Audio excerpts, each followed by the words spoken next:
ভারতের কঠিন প্রতিশোধ নেবে, কঠিন প্রতিশোধ নেবে। আপনি ভারতকে কি, এটা কি পাকিস্তানের মতো বেগারিস্তান নাকি পৃথিবীর তৃতীয় বা চতুর্থ অর্থনৈতিক শক্তি? আপনি তার সাথে বিতলামি করবেন? 140-45 কোটি মানুষের দেশকে নিয়ে আপনি দেশের অ্যাম্বাসাডারকে আপনি বিতলামি করবেন, তারা ছেড়ে দিবে?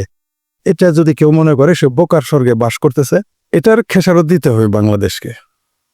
আপনি তার অ্যাম্বাসাডারকে লাথি দিয়ে বের করে দিবেন, তবে দুধের বাচ্চারা বলবে ভারত সেটা মেনে নিবে। শুধুমাত্র ভারতের প্রধানমন্ত্রী প্রণব মুখার্জির সাথে প্রধানমন্ত্রী প্রণব মুখার্জির সাথে খালেদা জিয়া দেখা করেন এই অজুহাতে যে সেদিন জামাতের অর্থ দিবস হরতাল ছিল, আমার স্পষ্ট মনে আছে। প্রণব মুখার্জি নিজে দেখা করতে চাইছিলেন, কিন্তু খালেদা জিয়া বলেছিল যে জামাতের অর্থ দিবস হরতাল দেখা করতে পারবেন না। জামাতের বুদ্ধিতে, আইএসআই এর বুদ্ধিতে খালেদা জিয়া এই কথাটা বিবৃতি দিয়েছিলেন। তারপর নেতৃত্বে তাদের কিন্তু 16 বছর ক্ষমতার বাইরে থাকতে হয়েছে। তো এই যে এইরকম যাদের দুধ দাঁত পড়ে নাই, আমি বলি যাদের রাজনৈতিক মুসলমানিও হয় নাই, এরা যখন বলে যে রাষ্ট্রদূতকে লাথি দিয়ে বের করে দিবে, এই সমস্ত, এটা কি বলবো এদের, মানে কত বড় মূর্খ বলবো। একটা গ্রামের চাষা বুসা মূর্খ অশিক্ষিত যে জীবনে স্কুলে যায় না, 3 পুরুষ ধরে স্কুলে যায় না, ওই ব্যক্তিটা তো এই ভাষায় কথা বলে না। কূটনীতি, রাজনীতি এগুলো তো আলাদা জিনিস। আপনার বক্তব্য যখন রাষ্ট্রদূতকে আপনি লাথি দিয়ে বের করে দেবেন, এই বক্তব্য কেউ বলে, এরাও নাকি এবার বিশ্ববিদ্যালয়ের ছাত্র, আমার বাবির পোলা এটা নাকি এবার ঢাকা বিশ্ববিদ্যালয়ের ছাত্র, যাকে আমি কালাপাড়া বলে ডাকি। মোটামুটি এখন বাংলাদেশের সবাই তাকে এখন কালাপাড়া বলে। আগে তারা জাতীয় বাতিজাও কালাপাড়া বলতাম, এখন সবাই তাকে বলে বাবির পোলা, কালাপাড়া এগুলো বলে। তো এর তো আকল নাই। এরা তো পাকিস্তানি জজবায়, পাকিস্তানি জোশে যা ইচ্ছে তাই বলে যাচ্ছে। বিষয়টা এরকম যে একটা সিংহ খাঁচায় বন্দি বা একটা সিংহ অনেক দূরে, তো তাকে আপনি খোঁজাচ্ছেন। অথবা মনে করেন একটা রেলগাড়ি যাচ্ছে, রেলগাড়ি তো নির্দিষ্ট পথে চলে, রেলগাড়ি তোর বাস না যে সে ডাইনে যাবে বামে যাবে, রেলগাড়ি তোর মোটরসাইকেল না এমনি এমনি জিগজ্যাগ করে যাবে, রেল লাইন তো তার গতিপথে চলে। তা আপনি 1/4 কিলোমিটার দূরে এসে এরকম, আমরা পোলাপান্ডা এরকম করতাম, আমাদের বাড়ির সামনে রেল লাইন তো লোকসের রেল লাইন গেছে, আমরা ওই করতাম কি, যখন মোট দেখতাম যে 1/4 মাইল দূরে, মানে অনেক দূরে, বুঝতে পারছেন, মনে করেন যে 1000 গজ 500 গজ দূরে বা 300 গজ দূরে, তখন রেল লাইন সামনে যায় এরকম নাচানাচি করতাম, আবার গাড়ি কাছাকাছি আসলে সরে যাইতাম। কিন্তু পরিণতি যে কেউ আমি থাকলে না বুঝতাম। তো এরাও এই রেলগাড়ির মতো কি করতেছে ছোটবেলার, এরা বুঝেন আর কি পরিণতি। ভারতের কঠিন প্রতিশোধ নেবে, কঠিন প্রতিশোধ নেবে। আপনি ভারতকে কি, এটা কি পাকিস্তানের মতো বেগারিস্তান নাকি পৃথিবীর তৃতীয় বা চতুর্থ অর্থনৈতিক শক্তি? আপনি তার সাথে বিতলামি করবেন? 140-45 কোটি মানুষের দেশকে নিয়ে আপনি দেশের অ্যাম্বাসাডারকে আপনি বিতলামি করবেন, তারা ছেড়ে দিবে? এটা যদি কেউ মনে করে সে বোকার স্বর্গে বাস করতেছে। তারা জানেই না রাজনীতি কি। সেই জন্য এরা তো আসলে লোকাল, তাদের স্থানীয়, তাদের গ্রামের বাড়িতে, তাদের জেলাতে, উপজেলাতে একটা ক্লাবের সভাপতি হওয়ার যোগ্যতা নাই, সেক্রেটারি হওয়ার যোগ্যতা তাদের নাই। সেগুলো কিভাবে চালাতে হয় তারা জানে না। তারা এখন জাতীয় নেতা হয়ে গেছে আমার বাবির বলা, মানে যাদের বললাম তো আবার রাজনৈতিক দুধদাত পরে নাই, রাজনৈতিক মুসলমানি হয় নাই, তারাই এখন জাতীয় নেতা হয়ে গেছে। আর যারা ওই এনজিও মানে এনজিও চালানোর যোগ্যতা ঠিক মতো আছে কিনা জানি না, বিদেশি সহযোগিতা না পেলে ওইগুলো এনজিও টিকতো না, আমরা ভালো করেই জানি। ওই ইউরোপে আমেরিকার সহযোগিতা, এরশাদের সহযোগিতা, শেখ হাসিনার সহযোগিতা যদি না পেতো, খালেদা জিয়ার সহযোগিতা যদি না পেতো, গ্রামীণ ব্যাংক থাকতো না, আমরা এগুলো জানি। তো আর এনজিও যেগুলো আছে ওগুলো বাটপার আমরা জানি। আর যেগুলো এনজিও সংস্থার মালিকেরা এখন এই মুহূর্তে এই সরকার আছেন, তাদের তো আমরা জানি যে কখনো বিএনপি নেতার, কত বিএনপি নেতার হাতে পায়ে ধরতে দেখেছি এদের আমি। সচিবদের জন্য, সচিব না উপসচিবের সাথে একটা অ্যাপয়েন্টমেন্টের জন্য কত এরা 2-4 জনকে চিনি, নাম বলতে চাই না, উপসচিবের সাথে দেখা করার জন্য কত সিরিয়াল দিছে এরা, তো পায় নাই, তাও দেখা পায়নি। তারা এখন ক্ষমতায় চলে আসছে, মনে করছে যে এইভাবে দেশ চালায়। কিন্তু অফিস চালানো, কোনো কোম্পানির এমডি হওয়া বা ক্লাব চালানো আর দেশ চালানো তো এক না। তাই এটা প্রতিক্রিয়া খুব খারাপ হবে।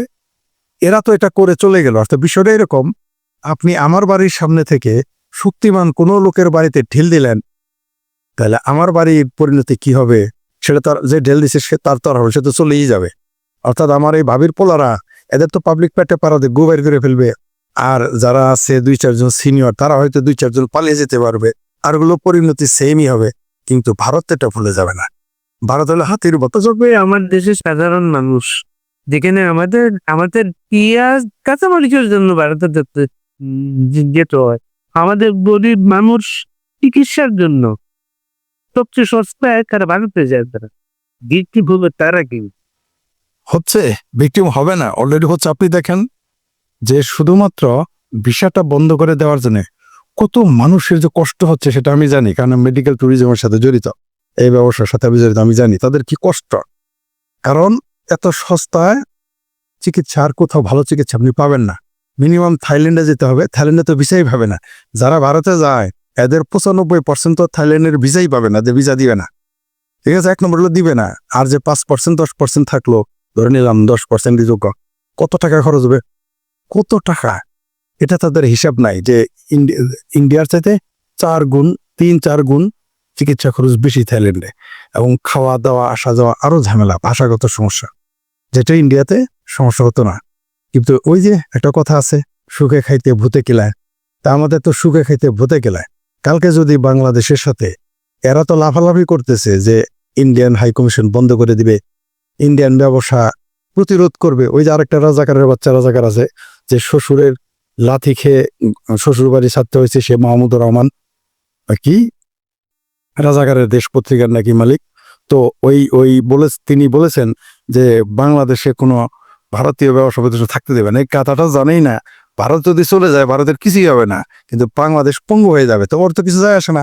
আবার সে তুরস্কের জঙ্গি রাষ্ট্রে পলাবে গিয়ে, আবার তুরস্কে গিয়ে আশ্রয় নিবে, তার তো রেডি আছে ভিসা, সে আবার চলে যাবে, তার তো সমস্যা নাই, মাহমুদুর রহমানের সমস্যা নাই। কিন্তু যারা মাহমুদুর রহমানের সাথে হাত তুলে শপথ করলো, সমস্যাটা না হবে তাদের, তারা না খেয়ে মরবে, তার বাপ না খেয়ে মরবে, সে না খেয়ে মরবে, তার ভাই বাতি যারা না খেয়ে মরবে, তার প্রতিবেশী না খেয়ে, আমাদের দেশের জনগণ না খেয়ে মরবে, আমরা না খেয়ে মরবো, এই ব্যবস্থা করে যাচ্ছে। অর্থাৎ পাকিস্তানপন্থীরা চাচ্ছে বাংলাদেশ একটা দরিদ্র রাষ্ট্র হয়ে থাকুক, দুর্ভিক্ষে কবলিত, তাহলে তারা বলতে হবে হা হা, এ দেশ স্বাধীনায়ক ভুল হয়েছে, এই কথাটা তারা বলতে চাচ্ছে। এই জন্যই তারা বাংলাদেশের ক্ষতি করার জন্য যে কোনো পরিস্থিতি, আপনি যেটা বলেন পেঁয়াজ কাঁচামরিচ, শুধু তাই না, মানে আপনি দেখেন ভারত যে বন্যা হয়, বন্যা কিন্তু আমাদের জন্য সবসময় অভিশাপ বয়ে আনে না। এই বন্যায় যে পলি আসে, পলি আসার কারণে না বাংলাদেশের মাটির উর্বরতা বৃদ্ধি পায়, বরং বাংলাদেশের মানুষ অস্থায়ী, মানে যেটা স্থায়ী, মনে করেন 1 মাস 20 দিন 2 মাস স্থায়ী হলে বিপজ্জনক, কিন্তু 10 দিন 15 দিন 7 দিন থেকে 15 দিনে স্থায়ী হলে কোনো বন্যা, এটা বাংলাদেশের জন্য সৌভাগ্য। এর নির্বোধগুলো এগুলো জানে নাকি, এগুলো জানে না। ভারতের বন্যার পানি না হলেও আমরা ভালো থাকবো না, যেটাকে আমরা ব্যবহার করি, হ্যাঁ ভারত আমাদের ডুবিয়ে দিল, নো, এই বন্যার পানি আমাদের দরকার। কারণ ভারত তো বন্যাতে শুধু পানি আসে না, যে পলি এসে আমাদের জমিকে উর্বর করে, এমনকি আমাদের অনেক সার বাঁচায়, প্রকৃতিকে রক্ষা করে, আমাদের কৃষিকে রক্ষা করে, আমাদের মৎস্য সম্পদ রক্ষা করে, এই তাদের এগুলো মাথার মধ্যেই নেই। আর এমনকি ভারত থেকে যদি আমি বললাম তো, ভারতের সাথে ভারত যদি বর্ডার সিল করে দেয়, এই কথাটা জানেই না, বাংলাদেশে মিনিমাম 1 কোটি মানুষ, মানে বাংলাদেশের 10/1 মিনিমাম 10/1 মিনিমাম, এরা সরাসরি ভারতের চোরা চালানের উপরে মানে টিকে আছে, এদের জীবন ও জীবিকা। এই মানুষগুলো কি করবে, না খেয়ে মারা যাবে তো সরে। ভারত শুধু বর্ডার বন্ধ করে দিলে তো এই দেশের মানুষের দুর্ভিক্ষ শুরু হয়ে যাবে। আর যে ভারত বলে যে আমি অমুক দিন থেকে, যেটা আমি প্রত্যেক জায়গায় বলে আসি, ভারতকে বলতে হবে না যে আমি বন্ধ করে দিলাম, একবারে সব বন্ধ করে দিলাম, যে বাংলাদেশ আকাশপথ বন্ধ, জলপথ বন্ধ, তারপর বর্ডার বন্ধ, এগুলো বলতে, রপ্তানি বন্ধ, এগুলো বলতে হবে না। শুধু বলবে আমি অমুক তারিখ থেকে বাংলাদেশে সকল কিছু বন্ধ করে দিব, কোনো রপ্তানি চলবে না, আমদানি চলবে না, আকাশপথ বন্ধ। এই ঘোষণাটা দিলেই বাংলাদেশে দুর্ভিক্ষ লেগে যাবে। ধরেন তারা ঘোষণা দিল, আকাশপথটা বন্ধ করে তো আমাদের টিকিটের দাম বেড়ে যাবে, গরিব মানুষ অল্প টাকায় আমরা যারা যাই যেতে পারবে না মানুষ, এই দেশের মানুষ ভ্রমণ, মানে শখের ভ্রমণে তো যেতেই পারবে না। মানে যারা যারা মনে করেন যে একেবারে ধস নেমে যাবে, ট্রাভেল মানে পর্যটন শিল্পে একেবারে ধস নেমে যাবে। আমাদের বিমানে বা ওই যে মানে ডেকে নিয়েও লোক পাওয়া যাবে না, মানে ডেকেও আপনি বিমানে লোক খুঁজে পাবেন না, কারণ যে দূর দিয়ে ঘুরে যেতে হবে, বাংলাদেশ এয়ারপোর্ট তখন বাস স্ট্যান্ড হয়ে যাবে।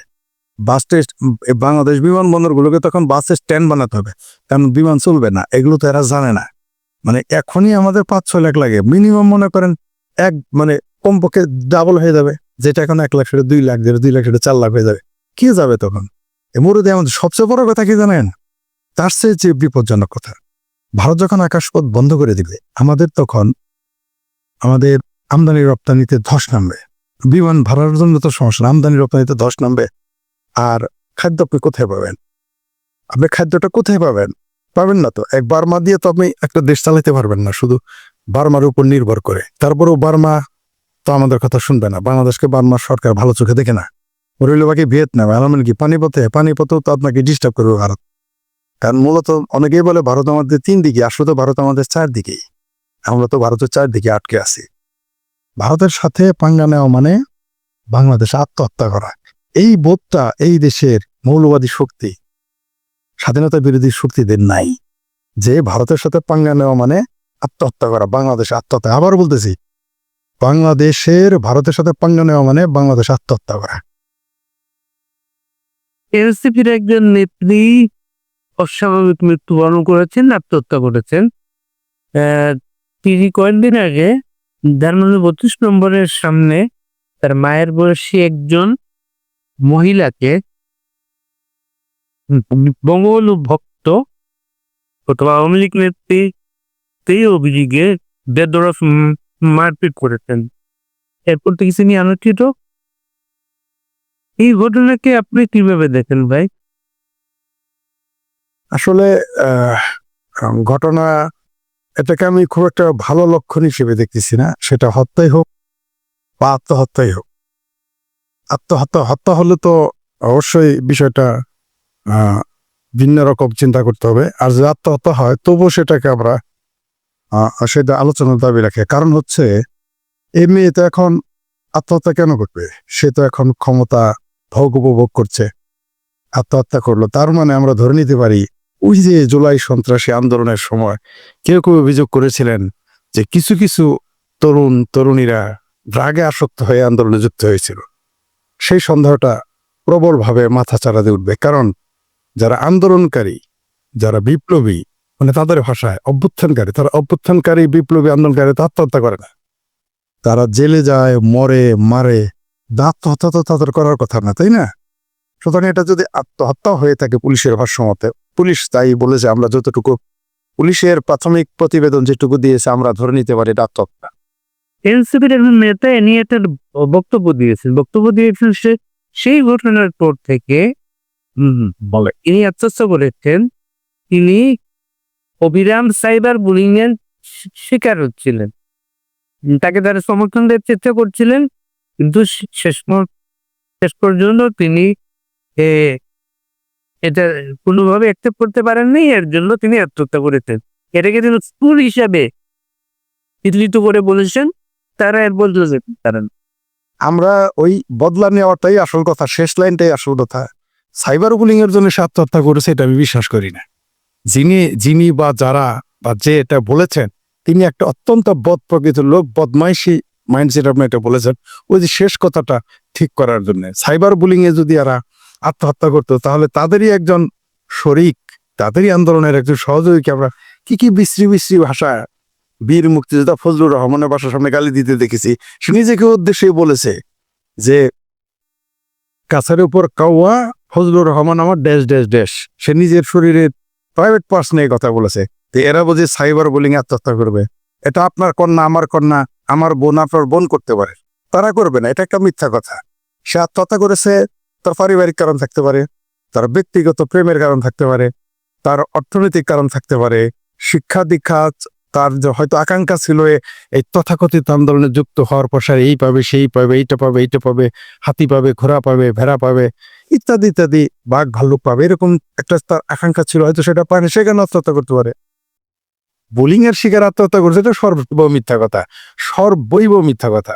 কারণ এরা একজনও বুলিং এর কারণে আত্মহত্যা করে। আপনি আমাকে বলেন, বুলিং এর শিকার হলে তারা আত্মহত্যা করতে পারে, তাও করবে না আজকাল। কারণ এদের যে মুখের ভাষা, জুলাই সন্ত্রাসীদের যে মুখের ভাষা, হাদির যে মুখের ভাষা, তারপর ওই যে মেয়েটার নাম ভুলে গেছি, তাদের যে মুখের ভাষা, আর যে মারা গেল এদের যে মুখের ভাষা খুব ভালো। যে মেয়েটা একজন বয়স্ক মায়ের মতো না, মায়ের বয়সী নারীকে পেটাইতে পারে প্রকাশ্য এসে, সে বুঝি সাইবার বুলিং এ গিয়ে আত্মহত্যা করবে। এগুলো বাজে কথা। এমনকি তারা মেরে ফেলছে তার সহকারীরা, এমন হতে পারে জামাতারাই তাকে মেরে ফেলছে, এমন হতে পারে আইএসআই তাকে মেরে ফেলছে, বহুবিধ কারণ হতে পারে। আমরা বলতেছি না যে সে আত্মহত্যা করছে, এটাও আমরা নিশ্চিত না। তাকে হত্যা করছে সেটাও আমরা নিশ্চিত। আমরা কেবল ব্যাখ্যা করে পড়তে পারি মাত্র।